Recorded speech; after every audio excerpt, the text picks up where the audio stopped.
Just the term complex PTSD is so informative because what makes PTSD complex is the repetitiveness of the trauma or the abuse. And it actually puts your brain in an inflammatory and reactive state so that every time you get triggered, you notice that you go back into that state that you did when you were experiencing the trauma, whether it be fight, flight, freeze, fawn, flop. Whatever it is, it happens because your brain changes when you experience trauma. First of all, your hippocampus shrinks, which makes it harder for you to remember things, difficult learning new things. It also makes it difficult for you to regulate your emotions and deal with stressful circumstances. Also, your amygdala function increases, which makes it difficult for you to buffer yourself through those stressful circumstances, your response. Not to mention, you may feel overreactive, fearful, anxious, hypervigilant, or even avoidant. And then your prefrontal cortex function, it decreases, which makes it harder for you to problem solve. It may decrease your ability to be empathetic. It may give you a shorter attention span, make you more impulsive, and make it difficult for you to receive feedback. These symptoms may sound familiar, but the good news is there's actually something you can do to reduce the symptoms.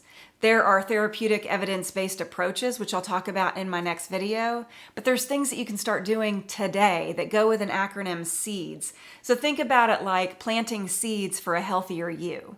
So the first S is social, and yes, I do get that that's hard for a lot of people, especially when you've experienced repeat abuse. It's hard to trust anyone, but if you can find one or two people that you trust a little bit, that can be a little bit more emotionally regulated than you are, the more you can interact with them, the more it's going to help your mood, your sense of well-being, and your ability to deal with stress.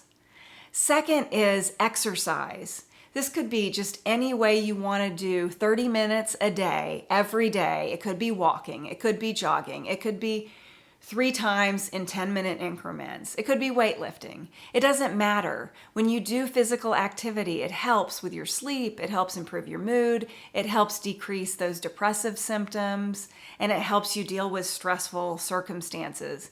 In fact, research has bore out that smoking cigarettes is actually not as harmful as not exercising.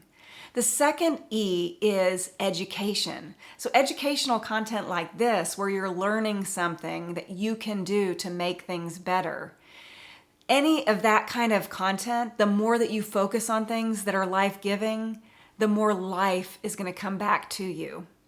Then D, diet.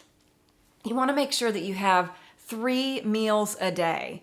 Okinawan and Mediterranean diets are very much connected to anti-inflammatory lifestyles, so those are really great places to start. Make sure that you are always having breakfast. Don't skip breakfast. Lots of people do that. It makes it more difficult for you to manage your mood. It makes it more difficult to problem solve. It sets you up for failure. Or if you have it, it sets you up for success. Also, it's good to have snacks in between breakfast and lunch and in between lunch and dinner. Make sure you get your omega-3s and stay away from those sugary foods and drinks. The last thing I'm going to say is if you don't understand what you're reading on that label, it's probably not good for you and you should skip over it. The last S is sleep. Sleep is critical. You want to make sure you're getting at least 6 hours of quality sleep. You want to go to bed at around the same time each night and wake up at around the same time each morning. Don't do things right before you go to bed, and don't eat big meals before you go to bed.